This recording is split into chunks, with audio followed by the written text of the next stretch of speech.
Hi! In front of me is ZTE AXON 30, and today I would like to show you how you can install and apply iOS Launcher on this ZTE.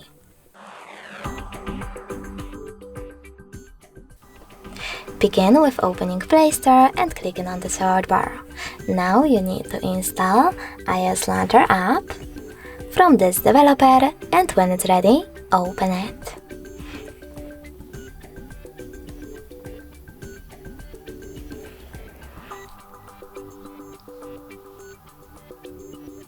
Now tap on while using the app and allow in all pop-ups. While using the app, allow, and swipe up. After that, you need to click on Home button. Then go into Devices Settings right away. From here, scroll down and click on Apps section. Then you need to click on Default Apps and tap on Home app. Over here, in order to apply iOS Launcher, you need to click on it and tap on Got It in the pop-up.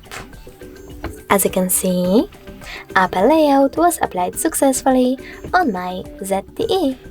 If you want to switch between your layouts, you can do that by accessing the same settings and tapping on System Launcher or Apple one. Thanks so much for watching. If you enjoyed this video, leave a like, comment and subscribe. Bye!